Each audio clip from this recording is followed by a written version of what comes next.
ಲೋಕಸಭೆಯಲ್ಲಿ ಕುಮಾರಸ್ವಾಮಿ ಗೆಲುವಿಂದ ತೆರವಾದ ಚನ್ನಪಟ್ಟಣ ವಿಧಾನಸಭೆ ಕ್ಷೇತ್ರಕ್ಕೆ ಉಪಚುನಾವಣೆ ನಡೀತಾ ಇದೆ. ಬೆಂಗಳೂರು ಗ್ರಾಮಾಂತರದಲ್ಲಿ ಸಹೋದರನ ಸೋಲಿನ ಸೇಡು ತೀರಿಸಿಕೊಳ್ಳಲು ಡಿಕೆಶಿ ಚನ್ನಪಟ್ಟಣದ ಮೇಲೆ ಕಣ್ಣಿಟ್ಟಿದ್ದಾರೆ ಎನ್ನಲಾಗುತ್ತಿದೆ. ನಾಳೆಯಿಂದ 3 ದಿನಗಳ ಕಾಲ ಡಿಕೆಶಿ ಚನ್ನಪಟ್ಟಣ ಪ್ರವಾಸ ಕೈಗೊಂಡಿದ್ದಾರೆ. ನಾಳೆಯಿಂದ ಡಿಕೆಶಿ ಜನಸ್ಪಂದನ ಕಾರ್ಯಕ್ರಮದ ಮೂಲಕ ಚನ್ನಪಟ್ಟಣ ಮತದಾರರ ಹತ್ತಿರವಾಗಲು ತಂತ್ರ ರೂಪಿಸಿದ್ದಾರೆ. ಚನ್ನಪಟ್ಟಣವನ್ನ ಕಾಂಗ್ರೆಸ್ ತೆಕ್ಕೆಗೆ ಸೆಳೆಯಲು ಡಿಕೆಶಿ ಸ್ಪರ್ಧೆ ಫೈನಲ್ ಆಗಿದೆ ಎನ್ನಲಾಗುತ್ತಿದೆ. ಕಳೆದ 15 ದಿನಗಳಲ್ಲಿ ಡಿಕೆಶಿ 3ನೇ ಬಾರಿ ಚನ್ನಪಟ್ಟಣ ಪ್ರವಾಸ ಕೈಗೊಳ್ತಾ ಇದ್ದಾರೆ. ಚನ್ನಪಟ್ಟಣಕ್ಕೆ ಡಿಕೆಶಿ ಪ್ರವಾಸ ಫಿಕ್ಸ್ ಆಗುತ್ತಲೇ ಜೆಡಿಎಸ್ ನಾಯಕರು ಎಚ್ಚೆತ್ತುಕೊಂಡಿದ್ದಾರೆ. ಕುಮಾರಸ್ವಾಮಿ ಲೋಕಸಭೆ ಪ್ರವೇಶದಿಂದ ತೆರವಾದ ಚನ್ನಪಟ್ಟಣಕ್ಕೆ ಮೈತ್ರಿ ಅಭ್ಯರ್ಥಿಯ ಹೆಸರು ಫೈನಲ್ ಆಗಿಲ್ಲ. ಆದರೆ ಜೆಡಿಎಸ್ ಭದ್ರಕೋಟೆಯಲ್ಲಿ ಡಿಕೆಶಿ ಹಿಡಿತಕ್ಕೆ ಹೋಗುವುದನ್ನು ತಪ್ಪಿಸಲು ದಳಪತಿಗಳು ಮುಂದಾಗಿದ್ದಾರೆ.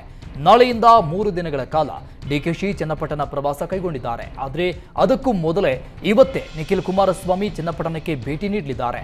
ಈ ಮೂಲಕ ಡಿಕೆಶಿಗೆ ಟಾಂಗ್ ಕೊಡಲು ದಳಪತಿಗಳು ಪ್ಲಾನ್ ಮಾಡಿದ್ದಾರೆ. ದೆಹಲಿಯಲ್ಲಿ ರಾಜ್ಯ ರಾಜಕೀಯ ರಂಗೇರಿದೆ. ನಿನ್ನೆ ದೆಹಲಿಯಲ್ಲಿ ಸಿಎಂ ಸಿದ್ದರಾಮಯ್ಯ ರಾಹುಲ್ ಗಾಂಧಿ ಭೇಟಿಯಾಗಿದ್ದರು. ಇವತ್ತು ಡಿಸಿಎಂ ಡಿಕೆಶಿ ಎಐಸಿಸಿ ಅಧ್ಯಕ್ಷ ಮಲ್ಲಿಕಾರ್ಜುನ ಖರ್ಗೆಯನ್ನ ಭೇಟಿಯಾಗಿದ್ದಾರೆ. ಹೆಚ್ಚುವರಿ ಡಿಸಿಎಂ ಬಗ್ಗೆ ಮಾತಾಡಿದವರಿಗೆ ಹೈಕಮಾಂಡ್ನಿಂದ ವಾರ್ನಿಂಗ್ ನೀಡುವಂತೆ ಮನವಿ ಮಾಡಿದ್ದಾರೆ. ಪದೇ ಪದೇ ಇದೇ ಪ್ರಸ್ತಾಪಗಳಿಂದ ಎಲ್ಲರಿಗೂ ಮುಜುಗರ ಆಗ್ತಾ ಇದೆ. ಹೀಗಾಗಿ ಅಂತವರ ವಿರುದ್ಧ ಹೈಕಮಾಂಡ್ ಕ್ರಮ ಕೈಗೊಳ್ಳಲಿ. ಯಾರು ಈ ಬಗ್ಗೆ ಮಾತನಾಡದಂತೆ 2 ಬಣದ ಶಾಸಕರಿಗೆ ವಾರ್ನಿಂಗ್ ಕೊಡುವಂತೆ ಮನವಿ ಮಾಡಿದ್ದಾರೆ ಎನ್ನಲಾಗುತ್ತಿದೆ. ಸಿಎಂ ಬದಲಾವಣೆ ವಿಚಾರ ಅಪ್ರಸ್ತುತ ಅಂತ ಪಂಚಮಸಾಲಿ ಪೀಠದ ವಚನಾನಂದ ಶ್ರೀ ಒಕ್ಕಲಿಗ ಶ್ರೀಗೆ ಟಾಂಗ್ ಕೊಟ್ಟಿದ್ದಾರೆ. ಸಿದ್ದರಾಮಯ್ಯ ಡಿಕೆಶಿ ನಡುವೆ ಉತ್ತಮ ಹೊಂದಾಣಿಕೆ ಇದೆ.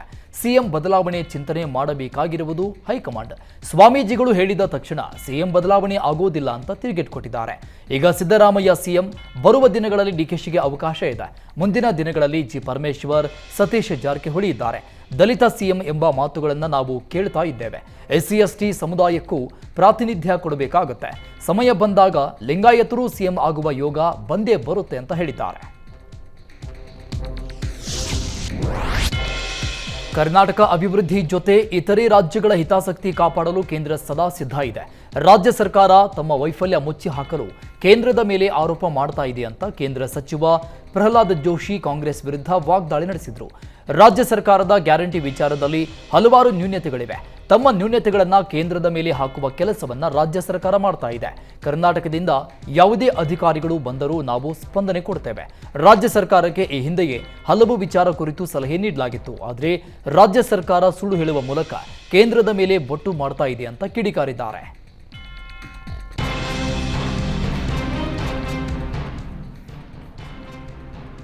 ರಾಜ್ಯದಲ್ಲಿ ಡಿಸಿಎಂ ದಂಗಲ್ ಜೊತೆಗೆ ಸಿಎಂ ಬದಲಾವಣೆ ಕೂಗು ಕೂಡ ಜೋರಾಗಿದೆ.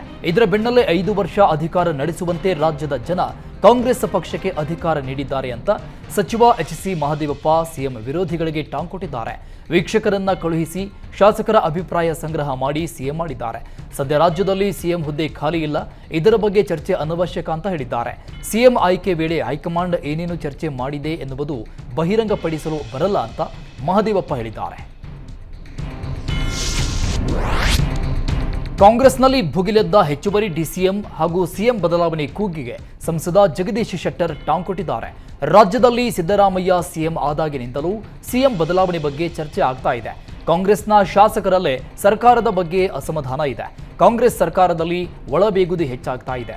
ಯಾವುದೇ ಸಮಯದಲ್ಲಿ ಏನಾದರೂ ಆಗಬಹುದು, ಸರ್ಕಾರ ಪತನವೂ ಆಗಬಹುದು ಅಂತ ವಾಗ್ದಾಳಿ ನಡೆಸಿದ್ರು.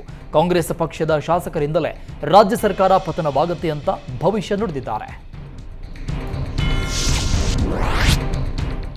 ಸಿಎಂ ಆಗಬೇಕೆಂಬುದು ಎಲ್ಲರಲ್ಲೂ ಆಸೆ ಇರುವುದು ಸಹಜ. ಆದರೆ ಸಿಎಂ ಹುದ್ದೆಗೆ ಸಿದ್ದರಾಮಯ್ಯ ಒಬ್ಬರೇ ಫಿಟ್ ಅಂತ ತಾಂಡಾ ಅಭಿವೃದ್ಧಿ ನಿಗಮ ನೂತನ ಅಧ್ಯಕ್ಷ ಜಯದೇವ್ ನಾಯಕ ಸಿಎಂ ಪರ ಬ್ಯಾಟ್ ಬೀಸಿದ್ದಾರೆ.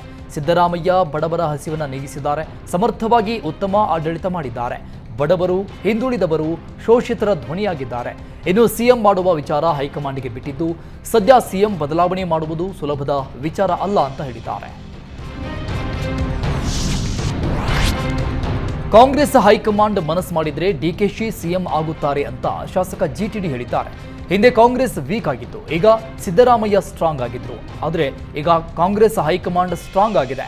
ಹೈಕಮಾಂಡ್ ನಿರ್ಧಾರಕ್ಕೆ ಬದ್ಧ ಅಂತ ಸಿಎಂ ಹೇಳಿದ್ದಾರೆ. ಹೈಕಮಾಂಡ್ ಮನಸ್ಸು ಮಾಡಿದ್ರೆ ಡಿಕೆಶಿ ಸಿಎಂ ಆಗುತ್ತಾರೆ ಅಂತ ಶಾಸಕ ಜಿಟಿ ದೇವೇಗೌಡ ಹೇಳಿದ್ದಾರೆ. ಒಕ್ಕಲಿಗ ಮಠದ ಶ್ರೀಗಳು ಡಿಕೆಶಿ ಮೇಲಿನ ಅಭಿಮಾನದಿಂದ ಹೇಳಿದ್ದಾರೆ. ಡಿಕೆಶಿ ಕಷ್ಟಪಟ್ಟಿದ್ದಾರೆ, ಅವರನ್ನ ಸಿಎಂ ಮಾಡಿ ಅಂತ ಕೇಳಿದ್ದಾರೆ. ಸಿದ್ದರಾಮಯ್ಯ ಸಿಎಂ ಆಗಬೇಕಿದ್ರೆ ಕುರುಬ ಸ್ವಾಮೀಜಿಗಳು ಆಗ್ರಹಿಸಲಿಲ್ವೇ? ಅದೇ ರೀತಿ ಡಿಕೆ ಮೇಲಿನ ಅಭಿಮಾನದಿಂದ ಶ್ರೀಗಳು ಮಾತಾಡಿದ್ದಾರೆ ಅಂತ ಜಿಟಿಡಿ ಹೇಳಿದ್ದಾರೆ. ಸ್ವಾಮೀಜಿಗಳು ರಾಜಕೀಯಕ್ಕೆ ಬರಬೇಡಿ ಎಂಬ ಡಿಕೆಶಿ ಹೇಳಿಕೆಗೆ ಪ್ರಣವಾನಂದ ಸ್ವಾಮೀಜಿ ಆಕ್ರೋಶ ವ್ಯಕ್ತಪಡಿಸಿದ್ದಾರೆ. ಸ್ವಾಮೀಜಿಗಳು ಅವರ ಅಭಿಪ್ರಾಯ ವ್ಯಕ್ತಪಡಿಸುವಾಗ ಮಂತ್ರಿಗಳು, ರಾಜಕೀಯ ನಾಯಕರು ಅಪಮಾನ ಮಾಡಬಾರದು.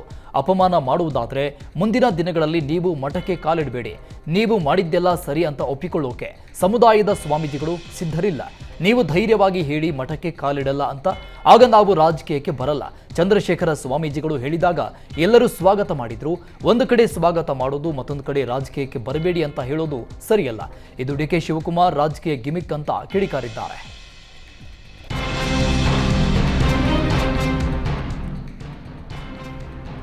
ಕಾಂಗ್ರೆಸ್ನಲ್ಲಿನ ಸಿಎಂ ಹಾಗೂ ಡಿಸಿಎಂ ಬಣ ಬಡಿದಾಟಕ್ಕೆ ಬಿಜೆಪಿ ಎಂಎಲ್ಸಿ ರವಿಕುಮಾರ್ ಟಾಂಗ್ ಕೊಟ್ಟಿದ್ದಾರೆ. ಸಿಎಂ ಆಗಿ ಸಿದ್ದರಾಮಯ್ಯ ವಿಫಲ ಆಗಿದ್ದಾರೆ. ಹೀಗಾಗಿ ಕಾಂಗ್ರೆಸ್ನಲ್ಲಿ ಈಗ ಸಿಎಂ ಚರ್ಚೆ ನಡೀತಾ ಇದೆ. ರಾಜ್ಯದಲ್ಲಿ ಅಭಿವೃದ್ಧಿ ಸಂಪೂರ್ಣ ಸ್ಥಗಿತವಾಗಿದೆ. ಗ್ಯಾರಂಟಿ ಎಲ್ಲಾ ಜನರಿಗೆ ತಲುಪ್ತಾ ಇಲ್ಲ. ರಾಜ್ಯದಲ್ಲಿ ಭ್ರಷ್ಟಾಚಾರ ಮಿತಿ ಮೀರಿದೆ. ಈ ಸರ್ಕಾರದಲ್ಲಿ ಅಭಿವೃದ್ಧಿ ಆಗುವುದಿಲ್ಲ. ಮಂತ್ರಿಗಳು ತಮ್ಮ ತಮ್ಮ ಸ್ಥಾನ ಭದ್ರ ಮಾಡಿಕೊಳ್ಳುವ ಯತ್ನದಲ್ಲಿದ್ದಾರೆ. ಈತ ಡಿಕೆಶಿ ಹೇಗಾದರೂ ತಾನು ಸಿಎಂ ಆಗಬೇಕು ಎಂಬ ಪ್ರಯತ್ನ ಮಾಡ್ತಾ ಇದ್ದಾರೆ. ಇದೆಲ್ಲ ನೋಡ್ತಾ ಇದ್ರೆ ರಾಜ್ಯದಲ್ಲಿ ಅಭಿವೃದ್ಧಿಗೆ ಜಾಗ ಇಲ್ಲ, ಜನಸಾಮಾನ್ಯರ ಗೋಳು ಕೇಳೋರಿಲ್ಲ ಅಂತ ವಾಗ್ದಾಳಿ ನಡೆಸಿದ್ದಾರೆ. ಕುದುರೆಮುಖ ಮತ್ತು ಸಂಡೂರು ಅರಣ್ಯ ಪ್ರದೇಶದಲ್ಲಿ ಉಕ್ಕು ಗಣಿಗಾರಿಕೆಗೆ ಕೇಂದ್ರ ಸಚಿವ ಕುಮಾರಸ್ವಾಮಿ ಸಮ್ಮತಿಸಿರುವುದಕ್ಕೆ ವಿರೋಧ ವ್ಯಕ್ತವಾಗಿದೆ. ಹೀಗಾಗಿ ಕುಮಾರಸ್ವಾಮಿ ವಿರುದ್ಧ ಸಿಂಧನೂರು ಮೂಲದ ರೈತ ರಕ್ತಪತ್ರ ಚಳುವಳಿಗೆ ಮುಂದಾಗಿದ್ದಾರೆ.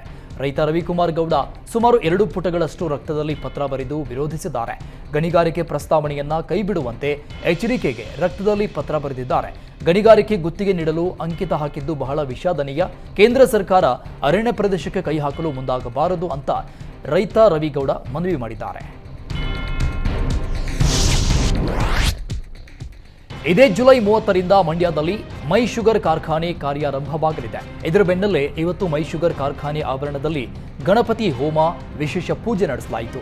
ಪೂಜೆ ಬಳಿಕ ಜಿಲ್ಲಾ ಉಸ್ತುವಾರಿ ಸಚಿವ ಎನ್ ಚೆಲುವರಾಯಸ್ವಾಮಿ ಬಾಯ್ಲರ್ ಅಗ್ನಿ ಸ್ಪರ್ಶ ಮಾಡುವ ಮೂಲಕ ಚಾಲನೆ ಕೊಟ್ಟರು. ಈ ವೇಳೆ ಸಚಿವರಿಗೆ ಶಾಸಕ ಗಣಿಗ ರವಿಕುಮಾರ್ ಸೇರಿದಂತೆ ಹಲವರು ನಾಯಕರು ಸಾಥ್ ಕೊಟ್ಟರು. ಖಾಸಗಿ ವಲಯದಲ್ಲಿ ಕನ್ನಡಿಗರಿಗೆ ಉದ್ಯೋಗ ಮೀಸಲಾತಿಗೆ ಆಗ್ರಹಿಸಿ ಕರವೇ ಪ್ರತಿಭಟನೆಗೆ ಮುಂದಾಗಿದೆ. ನಾಳೆ ರಾಜ್ಯದಾದ್ಯಂತ ಚಳುವಳಿಗೆ ಕರ್ನಾಟಕ ರಕ್ಷಣಾ ವೇದಿಕೆ ಕರೆ ಕೊಟ್ಟಿದೆ. ಕರವೇ ಅಧ್ಯಕ್ಷ ಟಿಎ ನಾರಾಯಣಗೌಡ ನೇತೃತ್ವದಲ್ಲಿ ನಾಳೆ ಬೆಳಗ್ಗೆ 11 ಗಂಟೆಯಿಂದ ಫ್ರೀಡಂ ಪಾರ್ಕ್ನಲ್ಲಿ ಬೃಹತ್ ಹೋರಾಟಕ್ಕೆ ಕರೆ ಕೊಡಲಾಗಿದೆ. ರಾಜ್ಯದ ಎಲ್ಲ ಜಿಲ್ಲಾ ಕೇಂದ್ರಗಳಲ್ಲಿ ಸರೋಜಿನಿ ಮಹಿಷಿ ವರದಿ ಜಾರಿಗೆ ತರುವಂತೆ ಆಗ್ರಹಿಸಿ ಚಳುವಳಿಗೆ ಕರೆ ನೀಡಲಾಗಿದೆ. ರಾಜ್ಯದಲ್ಲಿ ಬೆಲೆ ಏರಿಕೆಗೆ ಜನರು ತತ್ತರಿಸಿದ್ದಾರೆ. ಇದರ ನಡುವೆ ಈಗಾಗಲೇ ಆರ್ಥಿಕ ಸಂಕಷ್ಟದಲ್ಲಿರುವ ಬಿಎಂಟಿಸಿಗೆ ಮತ್ತೆ ಬೆಲೆ ಏರಿಕೆ ಹೊರೆ ಬಿದ್ದಿದೆ. ಈಗಾಗಲೇ ಆದಾಯ ನಷ್ಟ, ಅಧಿಕ ಕಾರ್ಯಾಚರಣೆ ವೆಚ್ಚ, ನಿರ್ವಹಣೆ ವೆಚ್ಚದಿಂದ ನಷ್ಟಕ್ಕೆ ಸಿಲುಕಿದ ಬಿಎಂಟಿಸಿ ಒದ್ದಾಡ್ತಾ ಇದೆ ಎನ್ನಲಾಗ್ತಿದೆ. ಇದೀಗ ಡೀಸೆಲ್ ದರ ಹೆಚ್ಚಳದಿಂದ ನಿತ್ಯ ಬಸ್ಗಳ ಕಾರ್ಯಾಚರಣೆ ಸವಾಲಾಗಿದೆ. ಡೀಸೆಲ್ ದರ ಹೆಚ್ಚಳದಿಂದ ಬಿಎಂಟಿಸಿಗೆ ನಿತ್ಯ 9 ರಿಂದ 10 ಲಕ್ಷ ಅಧಿಕ ಹೊರೆ ಉಂಟಾಗಿದೆ. ರಾಜಧಾನಿಯಲ್ಲಿ ಪ್ರತಿನಿತ್ಯ 5,500 ಬಸ್ಗಳ ಕಾರ್ಯಾಚರಣೆಗೆ ನಿತ್ಯ 2.50 ಲಕ್ಷ ಲೀಟರ್ ಡೀಸೆಲ್ ಅಗತ್ಯ ಇದೆ. ಡೀಸೆಲ್ ದರ 3.5 ರೂಪಾಯಿ ಹೆಚ್ಚಳ ಮಾಡಿರೋದ್ರಿಂದ ಬಿಎಂಟಿಸಿಗೆ ಹೆಚ್ಚುವರಿ ಆರ್ಥಿಕ ಹೊರೆ ಉಂಟಾಗಿದೆ. ಆರ್ಥಿಕ ಹೊರೆಯಿಂದ ಬಿಎಂಟಿಸಿ ಕೂಡ ಟಿಕೆಟ್ ದರ ಹೆಚ್ಚು ಮಾಡುತ್ತಾ ಎನ್ನುವ ಅನುಮಾನ ಶುರುವಾಗಿದೆ.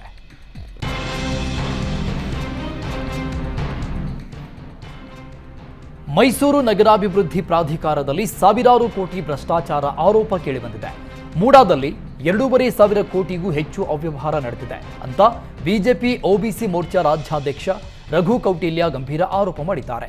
ಮೂಡಾ ನಿವೇಶನ ಹಂಚಿಕೆಯಲ್ಲಿ 50-50 ಅನುಪಾತದಲ್ಲಿ ಹಗರಣ ನಡೆದಿದೆ ಅಂತ ಆರೋಪಿಸಿದ್ದಾರೆ. ಮೂಡಾ ಅಧಿಕಾರಿಗಳು ಮೂಲ ಫಲಾನುಭವಿಗಳ ಹೆಸರಲ್ಲಿ ಪ್ರಭಾವಿಗಳಿಗೆ ಸೈಟ್ ಕೊಟ್ಟು ವಂಚನೆ ಮಾಡಿದ್ದಾರೆ. ನಗರಾಭಿವೃದ್ಧಿ ಸಚಿವರಾದ ಭೈರತಿ ಸುರೇಶ್ ರಾಜೀನಾಮೆ ಪಡಿಬೇಕು, ಎಸ್ಐಟಿ ರಚಿಸಿ ತನಿಖೆ ಮಾಡಬೇಕು, ಮೂಡಾ ಆಸ್ತಿ ಮತ್ತು ನಿವೇಶನಗಳು ಉಳಿಯಬೇಕಾದ್ರೆ ನ್ಯಾಯಾಂಗ ತನಿಖೆ ಆಗಬೇಕು ಅಂತ ಆಗ್ರಹಿಸಿದ್ದಾರೆ. ಮೂರನೇ ಬಾರಿ ಪ್ರಧಾನಿಯಾದ ನರೇಂದ್ರ ಮೋದಿ ಮನ್ ಕಿ ಬಾತ್ ಮೂಲಕ ದೇಶದ ಜನರನ್ನ ಉದ್ದೇಶಿಸಿ ಮಾತನಾಡಿದ್ದಾರೆ. ಫೆಬ್ರವರಿ 25ರಂದು ಮನ್ ಕಿ ಬಾತ್ ಕಾರ್ಯಕ್ರಮ ಕೊನೆಯ ಬಾರಿ ಪ್ರಸಾರ ಆಗಿತ್ತು. ಲೋಕಸಭಾ ಚುನಾವಣೆ ಹಿನ್ನೆಲೆಯಲ್ಲಿ 3 ತಿಂಗಳು ಮನ್ ಕಿ ಬಾತ್ ಕಾರ್ಯಕ್ರಮ ಸ್ಥಗಿತಗೊಳಿಸಲಾಗಿತ್ತು. ಇವತ್ತು ಮನ್ ಕಿ ಬಾತ್ 111ನೇ ಎಪಿಸೋಡ್ ಟೆಲಿಕಾಸ್ಟ್ ಆಗಿದೆ. T20 ವಿಶ್ವಕಪ್ ಗೆದ್ದ ಭಾರತಕ್ಕೆ ಮೋದಿ ಅಭಿನಂದನೆ ಸಲ್ಲಿಸಿದರು.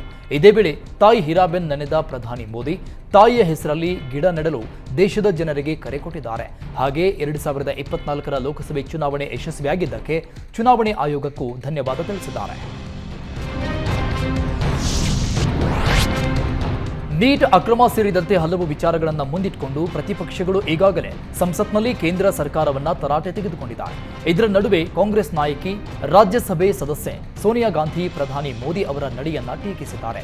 ಒಕ್ಕೂಟ ವ್ಯವಸ್ಥೆ ಹಾಗೂ ಒಮ್ಮತದ ಮೌಲ್ಯಗಳ ಬಗ್ಗೆ ಮಾತನಾಡುವ ಪ್ರಧಾನಿ ಮೋದಿ ಅವರು ಅದಕ್ಕೆ ವಿರುದ್ಧ ಎಂಬಂತೆ ಸಂಘರ್ಷದ ಹಾದಿಯನ್ನೇ ಮುಂದುವರೆಸಿದ್ದಾರೆ. ಅವರು ನುಡಿದಂತೆ ನಡೀತಾ ಇಲ್ಲ, ಹೇಳುವುದೊಂದು ಮಾಡುವುದು ಮತ್ತೊಂದು ಅಂತ ಸೋನಿಯಾ ಗಾಂಧಿ ಟೀಕಿಸಿದ್ದಾರೆ. ನೀಟ್ ಪ್ರಶ್ನೆ ಪತ್ರಿಕೆ ಸೋರಿಕೆ, ಮಣಿಪುರ ಹಿಂಸಾಚಾರ ವಿಚಾರಗಳನ್ನು ಪ್ರಸ್ತಾಪಿಸಿ ಸರ್ಕಾರದ ನಡೆಯನ್ನ ಖಂಡಿಸಿದ್ದಾರೆ. ಸಂಪ್ರದಾಯದಂತೆ ಲೋಕಸಭೆ ಡೆಪ್ಯೂಟಿ ಸ್ಪೀಕರ್ ಸ್ಥಾನವನ್ನ ಪ್ರತಿಪಕ್ಷಗಳಿಗೆ ಬಿಟ್ಟುಕೊಡಬೇಕು, ಆದರೆ ಈ ವಿಚಾರದಲ್ಲೂ ಸರ್ಕಾರ ಮೊಂಡುತನ ಪ್ರದರ್ಶಿಸ್ತಾ ಇದೆ ಅಂತ ಸೋನಿಯಾ ಕಿಡಿಕಾರಿದ್ದಾರೆ.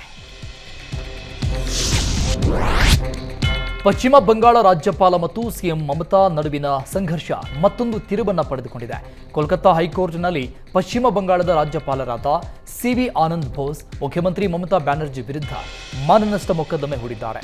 ಮಮತಾ ಅವರು ರಾಜ್ಯಪಾಲರ ವಿರುದ್ಧ ಆಡಿದ್ದ ಹೇಳಿಕೆಗೆ ಪ್ರತಿಯಾಗಿ ರಾಜ್ಯಪಾಲರು ಈ ನಿರ್ಧಾರ ತೆಗೆದುಕೊಂಡಿದ್ದಾರೆ. ಮಹಿಳೆಯರು ರಾಜಭವನಕ್ಕೆ ಪ್ರವೇಶಿಸಲು ಭಯ ಪಡ್ತಾ ಇದ್ದಾರೆ ಎನ್ನುವ ದೂರು ನನಗೆ ಬಂದಿದೆ ಅಂತ ಮಮತಾ ಬ್ಯಾನರ್ಜಿ ಹೇಳಿದ್ರು. ಇದನ್ನ ಪ್ರಶ್ನಿಸಿ ರಾಜ್ಯಪಾಲರು ಸಿಎಂ ವಿರುದ್ಧ ಮೊಕದ್ದಮೆ ಹೂಡಿದ್ದಾರೆ. ರಾಜಭವನದಲ್ಲಿ ನಡೀತಾ ಇರುವುದು ಕೆಲವೊಂದು ಚಟುವಟಿಕೆಗಳಿಂದ ಭಯಭೀತರಾಗಿದ್ದಾನೆ ಅಂತ ಮಹಿಳೆಯೊಬ್ಬರು ಮುಖ್ಯಮಂತ್ರಿ ಕಚೇರಿಗೆ ದೂರು ನೀಡಿದ್ದಾರೆ ಅಂತ ಮುಖ್ಯಮಂತ್ರಿ ಆರೋಪಿಸಿದ್ದಾರೆ. ರೇಣುಕಾಸ್ವಾಮಿ ಹತ್ಯೆ ಕೇಸ್ನಲ್ಲಿ ದರ್ಶನ್ ಆ್ಯಂಡ್ ಗ್ಯಾಂಗ್ ಜೈಲು ಪಾಲಾಗಿದ್ದು ಆರೋಪಿಗಳ ಕುಟುಂಬ ಮಾತ್ರ ಕಣ್ಣೀರಲ್ಲಿ ಕೈ ತೊಳೆಯುವಂತಾಗಿದೆ. ಪ್ರಕರಣದ A6 ಆರೋಪಿ ಜಗದೀಶ್ ಜೈಲು ಪಾಲಾಗ್ತಾ ಇದ್ದಂತೆ ಇಡೀ ಕುಟುಂಬ ಕಂಗಾಲಾಗಿದೆ. ದರ್ಶನ್ ಸಿನಿಮಾ ಬಂದಾಗ ಪೋಸ್ಟರ್ ಹಚ್ಚೋಕೆ ಸಿನಿಮಾ ನೋಡೋಕೆ ಜಗದೀಶ್ ಹೋಗ್ತಾ ಇದ್ದ. ಆಟೋಗೆ ಹೋದಾಗ ಯಾರೋ ಕರೆದಿದ್ದಾರೆ ಅಂತ ಹೋಗಿದ್ದಾನೆ. ನನ್ನ ಮಗ ಅಂತವನ ಅಲ್ಲ ಅಂತ ಜಗದೀಶ್ ತಾಯಿ ಕಣ್ಣೀರಿಟ್ಟಿದ್ದಾರೆ. ಅವನಿಲ್ಲದೆ ನಮ್ಮದು ಜೀವನ ತುಂಬಾ ಕಷ್ಟ ಆಗಿದೆ. ನಮ್ಮ ಮನೆಯಲ್ಲಿ ಚಟ್ನಿ ಮುದ್ದೆ ತಿನ್ಕೊಂಡು ನೆಮ್ಮದಿಯಾಗಿದ್ವಿ. ಈಗ ನಮಗೆಲ್ಲ ಪೊಲೀಸರನ್ನ ನೋಡಿದ್ರೆ ನಡುಕ ಬರ್ತಾ ಇದೆ ಅಂತ ಜಗದೀಶ್ ತಾಯಿ ಕಣ್ಣೀರು ಹಾಕಿದ್ದಾರೆ.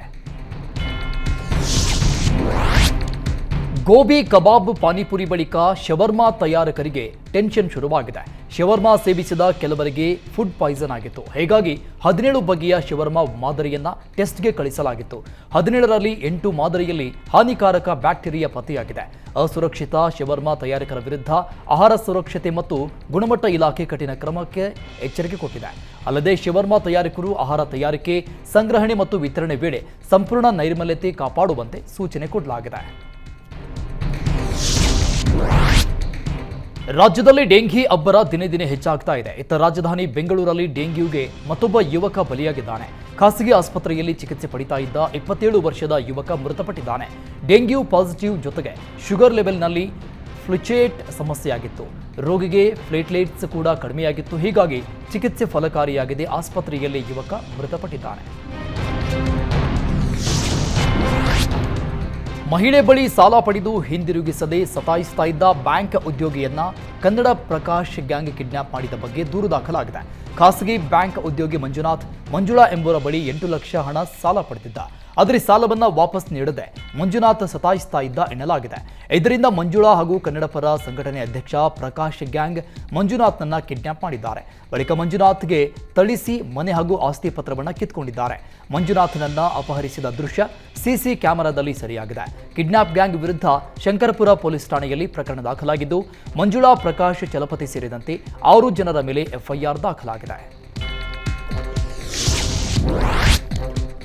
ಮನೆ ಕಟ್ಟಲು ಹಾಕಿದ್ದ ಪಾಯ ಹಾಗೂ ಶೌಚಾಲಯವನ್ನ ತೆರವುಗೊಳಿಸಿದ್ದಕ್ಕೆ ಆಕ್ರೋಶಗೊಂಡ ಕುಟುಂಬಸ್ಥರು ಗ್ರಾಮ ಪಂಚಾಯಿತಿ ಮುಂದೆ ಅಹೋರಾತ್ರಿ ಧರಣಿ ನಡೆಸಿದ್ದಾರೆ. ಹೊಸಕೋಟೆಯ ಗಿಡ್ನಹಳ್ಳಿ ಗ್ರಾಮದ ಲಲಿತಾ ಎಂಬುವರು ಸ್ವಂತ ಜಮೀನಲ್ಲಿ ಮನೆ ಕಟ್ಟೋಕೆ ಪಾಯ ಮತ್ತು ಶೌಚಾಲಯ ನಿರ್ಮಿಸಿದ್ರು. ಆದರೆ ನಂದಗುಡಿ ಗ್ರಾಮ ಪಂಚಾಯಿತಿ ಅಧಿಕಾರಿಗಳು ಯಾವುದೇ ನೋಟಿಸ್ ನೀಡದೆ ಡೆಮಾಲಿಷ್ ಮಾಡಿದ್ದಾರೆ ಎಂಬ ಆರೋಪ ಕೇಳಿಬಂದಿದೆ. ಪಂಚಾಯಿತಿಯಿಂದಲೇ ಈ ಹಿಂದೆ ಮನೆ ಕಟ್ಟಲು ಬಿಲ್ ಮಾಡಿ ಹಣ ಮಂಜೂರು ಮಾಡಲಾಗಿತ್ತು. ಆದರೆ ಈಗ ಗ್ರಾಮ ಪಂಚಾಯಿತಿ ಅಧಿಕಾರಿಗಳೇ ತೆರವು ಮಾಡಿದ್ದಾರೆ. ಇದೆಲ್ಲ ರಾಜಕೀಯ ಪ್ರೇರಿತ ಅಂತ ಆರೋಪಿಸಿ ನೊಂದ ಕುಟುಂಬಸ್ಥರು ಅಹೋರಾತ್ರಿ ಧರಣಿ ಮಾಡಿದ್ದಾರೆ.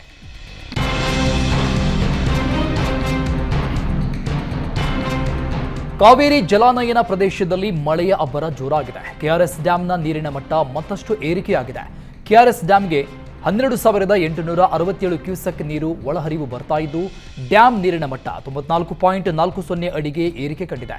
49,452 ಟಿಎಂಸಿ ಸಾಮರ್ಥ್ಯದ ಡ್ಯಾಂನಲ್ಲಿ ಸದ್ಯ 18.733 ಟಿಎಂಸಿ ನೀರು ಸಂಗ್ರಹವಾಗಿದೆ. ಉತ್ತರ ಕನ್ನಡ ಜಿಲ್ಲೆಯ ಕರಾವಳಿಯಲ್ಲಿ ತೀರದಲ್ಲಿ ಕಡಲ ಅಬ್ಬರ ಹೆಚ್ಚಾಗಿದೆ. ಅಲೆಗಳ ಅಬ್ಬರಕ್ಕೆ ಕಾರವಾರ, ಅಂಕೋಲಾ ವ್ಯಾಪ್ತಿಯ ಹಾರವಾಡ ಕಡಲ ತೀರದಲ್ಲಿ ಭೀಕರ ಕಡಲ ಕೊರೆತ ಉಂಟಾಗ್ತಾ ಇದೆ. ಹಾರವಾಡ ವ್ಯಾಪ್ತಿಯ ಸಮುದ್ರ ತೀರದಲ್ಲಿ ಕಿಲೋಮೀಟರ್ ಗಟ್ಟಲೆ ಕಡಲ ಕೊರೆತ ಉಂಟಾಗಿದೆ. ಸಮುದ್ರ ತೀರದ ತರಂಗಮೆಟ್ ಗ್ರಾಮದ 3 ಮನೆಗಳು ಕುಸಿಯುವ ಹಂತಕ್ಕೆ ತಲುಪಿದೆ. ಮನೆಯ ಅಂಗಳ ಹಾಗೂ ಗೋಡೆಗೆ ಸಮುದ್ರದ ಅಲೆ ಅಪ್ಪಳಿಸ್ತಾ ಇವೆ. ಕಡಲ ಕೊರೆತದಿಂದಾಗಿ ಮನೆಯ ಅಂಗಳದಲ್ಲಿದ್ದ ಹಲವು ತೆಂಗಿನ ಮರಗಳು ನೆಲಕ್ಕುರುಳಿದ್ದು ಸ್ಥಳೀಯರಲ್ಲಿ ಆತಂಕ ಮೂಡಿಸಿದೆ. ಬಾಗಲಕೋಟೆ ಜಿಲ್ಲೆಯಲ್ಲಿ ಹಲವೆಡೆ ಬೆಳಗ್ಗಿಂದಾನೇ ತುಂತುರು ಮಳೆ ಶುರುವಾಗಿದೆ. ಶಿಕ್ಕೇರಿ, ನವನಗರ ಸೇರಿದಂತೆ ಹಲವೆಡೆ ತುಂತುರು ಮಳೆಯಾಗ್ತಾ ಇದೆ. ಬೆಳಗಿಂದ ಜಿಲ್ಲೆಯಲ್ಲಿ ಮೋಡ ಕವಿದ ವಾತಾವರಣ ಇದೆ.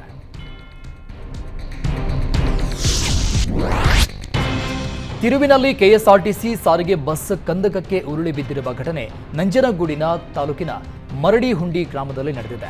ನಂಜನಗೂಡಿನ ಬಿಳುಗಲಿ ಗ್ರಾಮದಿಂದ ಹೊಸಕೋಟೆ ಮಾರ್ಗವಾಗಿ ಮೈಸೂರಿಗೆ ತೆರಳುತ್ತಾ ಇದ್ದ ಬಸ್ಸು ಚಾಲಕನ ನಿಯಂತ್ರಣ ತಪ್ಪಿ ಕಂದಕಕ್ಕೆ ಪಲ್ಟಿಯಾಗಿದೆ. ಈ ಘಟನೆಯಲ್ಲಿ ಚಾಲಕ ಮತ್ತು 3 ಪ್ರಯಾಣಿಕರಿಗೆ ಗಾಯಗಳಾಗಿದ್ದು ಯಾವುದೇ ಪ್ರಾಣಾಪಾಯ ಸಂಭವಿಸಿಲ್ಲ. ಇನ್ನು ಗಾಯಾಳುಗಳನ್ನು ಮೈಸೂರಿನ ಕೆಆರ್ ಆಸ್ಪತ್ರೆಗೆ ರವಾನಿಸಲಾಗಿದೆ. ಸ್ಥಳಕ್ಕೆ ವರುಣಾ ಪೊಲೀಸ್ ಠಾಣೆಯ ಪೊಲೀಸರು ಭೇಟಿ ಕೊಟ್ಟು ಪರಿಶೀಲಿಸಿದ್ದಾರೆ. ಇದು ಪ್ರಕರಣ ಕೂಡ ದಾಖಲಿಸಿಕೊಂಡಿದ್ದಾರೆ. ಚಲಿಸುತ್ತಿದ್ದ ಓಮಿನಿಗೆ ಕಾರು ಡಿಕ್ಕಿಯಾಗಿ ಓಮಿನಿ ಕಾರು ರಸ್ತೆ ಪಕ್ಕದ ಹಳ್ಳಕ್ಕೆ ಬಿದ್ದ ಘಟನೆ ಮಂಡ್ಯ ಜಿಲ್ಲೆಯ ಕನಗನಹಳ್ಳಿ ಬಳಿ ನಡೆದಿದೆ.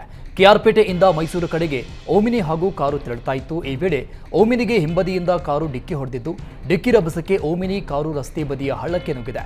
ಓಮಿನಿಯಲ್ಲಿದ್ದವರಿಗೆ ಸಣ್ಣ ಪುಟ್ಟ ಗಾಯಗಳಾಗಿದ್ದು ಪ್ರಾಣಾಪಾಯದಿಂದ ಪಾರಾಗಿದ್ದಾರೆ. ಖತರ್ನಾಕ್ ಪ್ರಿಂಟರ್ ಕಳ್ಳನನ್ನ ಚಿಕ್ಕಮಗಳೂರು ಪೊಲೀಸರು ಬಂಧಿಸಿದ್ದಾರೆ. ಬಂಧಿತನನ್ನ ಆಕಾಶ್ ಎಂದು ಗುರುತಿಸಲಾಗಿದೆ. ಈ ಆಕಾಶ್ ಸರ್ಕಾರಿ ಕಚೇರಿ ಹಾಸ್ಟೆಲ್ಗಳಲ್ಲಿ ಪ್ರಿಂಟರ್ ಕಲಿತಾ ಇದ್ದ. ಪ್ರಿಂಟರ್ ಕಳ್ಳನ ಕೈಚಳಕ ಸಿಸಿ ಕ್ಯಾಮೆರಾಗಳಲ್ಲಿ ಸೆರೆಯಾಗಿತ್ತು. ಕಾರ್ಯಾಚರಣೆ ನಡೆಸಿದ ಪೊಲೀಸರು ಆಕಾಶ್ನನ್ನ ಬಂಧಿಸಿದ್ದಾರೆ. ಇನ್ನು ಬಂಧಿತನಿಂದ 79ಕ್ಕೂ ಹೆಚ್ಚು ಪ್ರಿಂಟರ್ಗಳನ್ನು ವಶಕ್ಕೆ ಪಡೆಯಲಾಗಿದೆ. ಆಕಾಶ್ ತುರುವೇಕೆರೆಯ ಅಮ್ಮಸಂದ್ರದಲ್ಲಿ ಡಾಟಾ ಎಂಟ್ರಿ ಆಪರೇಟರ್ ಆಗಿದ್ದ. ಕಡೂರಿನ ಮೆಸ್ಕಾಂ ಕಚೇರಿ, ಬಾಲಕಿಯರ ಕಾಲೇಜು ಸೇರಿ ಹಲವು ಜಿಲ್ಲೆಗಳಲ್ಲಿ ಕಳ್ಳತನ ಮಾಡಿದ್ದ. ಆರೋಪಿ ಆಕಾಶ್ ಬಳಿ ಇದ್ದ 6.30 ಲಕ್ಷ ಮೌಲ್ಯದ ಪ್ರಿಂಟರ್ಗಳನ್ನು ವಶಕ್ಕೆ ಪಡೆದಿದ್ದು ತನಿಖೆ ಮುಂದುವರಿಸಲಾಗಿದೆ. ವೃದ್ಧೆಯಿಂದ ಗುತ್ತಿಗೆ ಪಡೆದು ವ್ಯವಸಾಯ ಮಾಡ್ತಾ ಇದ್ದವರೇ ಜಮೀನು ನುಂಗಲು ಯತ್ನಿಸಿದ ಘಟನೆ ಬೆಳಗಾವಿಯಲ್ಲಿ ನಡೆದಿದೆ. ಬೆಳಗಾವಿಯ ಬೈಲಹೊಂಗಲದ ವಣ್ಣೂರು ಗ್ರಾಮದ ವೃದ್ಧೆಯ ಜಮೀನನ್ನ ಅದೇ ಗ್ರಾಮದ ಸಹೋದರರು ನುಂಗಿ ಹಾಕಿದ್ದಾರೆ. ವಣ್ಣೂರಿನ ಭೀಮಪ್ಪ ಕಾವಿ ಸಹೋದರರಿಂದ ಜಮೀನು ಒತ್ತುವರಿ ಆರೋಪ ಕೇಳಿಬಂದಿದೆ. ಬೆಳಗಾವಿ ಮೂಲದ ಗಿರಿಜಾಬಾಯಿ ಮಹಾರಾಷ್ಟ್ರದಲ್ಲಿ ನೆಲೆಸಿದ್ದಾರೆ. ಹೀಗಾಗಿ ತಮ್ಮ 4 ಎಕರೆ ಜಮೀನನ್ನ ಭೀಮಪ್ಪ ಮತ್ತು ಶಿವರಾಯ್ ಗುತ್ತಿಗೆ ನೀಡಿದ್ರು. ಈಗ ಗುತ್ತಿಗೆ ಪಡೆದ ಜಮೀನನ್ನ ವೃದ್ಧೆಯ ನಕಲಿ ಆಧಾರ್ ಕಾರ್ಡ್ ಹಾಗೂ ದಾಖಲೆ ಸೃಷ್ಟಿಸಿ ತಮ್ಮ ಹೆಸರಿಗೆ ಮಾಡಿಕೊಂಡಿರುವ ಆರೋಪ ಕೇಳಿಬಂದಿದೆ. ವೃದ್ಧೆ ತಮ್ಮ ಜಮೀನಿನ ಪಹಣಿ ತೆಗೆಸಿದಾಗ ಕೃತ್ಯ ಬೆಳಕಿಗೆ ಬಂದಿದೆ. ಕ್ರೆಡಿಟ್ ಕಾರ್ಡ್ ಸಾಲಕ್ಕೆ ಹೆದರಿದ ಯುವಕ ನೇಣಿಗೆ ಶರಣಾದ ಘಟನೆ ಪಿರಿಯಾಪಟ್ಟಣ ತಾಲೂಕಿನ ಬೆಟ್ಟದಪುರದಲ್ಲಿ ನಡೆದಿದೆ. ಸಿಡಿಲು ಮಲ್ಲಿಕಾರ್ಜುನ ಸ್ವಾಮಿ ಬೆಟ್ಟದಲ್ಲಿ 25 ವರ್ಷದ ಯುವಕ ಯತೀಶ್ ಡೆತ್ ನೋಟ್ ಬರೆದಿಟ್ಟು ನೇಣು ಬಿಗಿದುಕೊಂಡಿದ್ದಾನೆ. ಹಣ ಹಾಗೂ ತನ್ನ ಅಂಗಡಿಯನ್ನ ಕಳೆದುಕೊಂಡು ಝೊಮ್ಯಾಟೊ ಡೆಲಿವರಿ ಬಾಯ್ ಆಗಿ ಸಹ ಕೆಲಸ ಮಾಡಿದ್ದ. ಶೇರ್ ಮಾರ್ಕೆಟ್ನಲ್ಲಿ ಹೂಡಿಕೆ ಮಾಡಿ 3 ತಿಂಗಳಲ್ಲಿ 6 ರಿಂದ 7 ಲಕ್ಷ ರೂಪಾಯಿ ಸಂಪಾದಿಸಿದ. ಆದರೆ ಎಲ್ಲ ಹಣವನ್ನ ಜನವರಿ ತಿಂಗಳಲ್ಲೇ ಕಳೆದುಕೊಂಡ. ಬೇರೆ ವ್ಯವಹಾರಕ್ಕೆ ಹಣ ಸಾಕಾಗಲಿಲ್ಲ. ಇಎಂಐ ಕಟ್ಟಲು ಸಾಧ್ಯವಾಗ್ತಾ ಇರಲಿಲ್ಲ. ಡೆತ್ ನೋಟ್ ಬರೆದಿಟ್ಟು ಯುವಕ ಆತ್ಮಹತ್ಯೆ ಮಾಡಿಕೊಂಡಿದ್ದಾನೆ.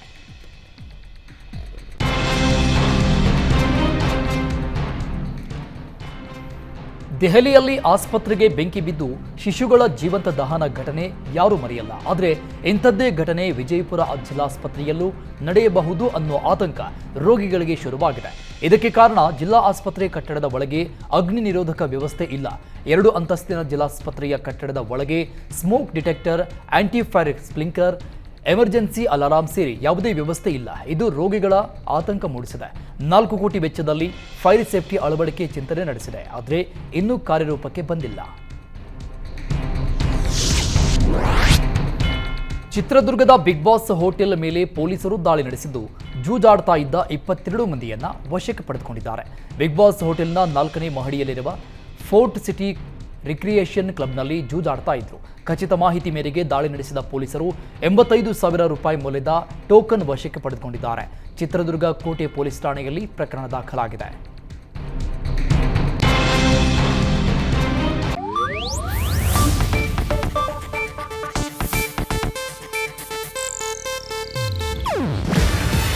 ಇದು ಏಷ್ಯಾನೆಟ್ ನ್ಯೂಸ್ ನೆಟ್ವರ್ಕ್ ಪ್ರಸ್ತುತಿ.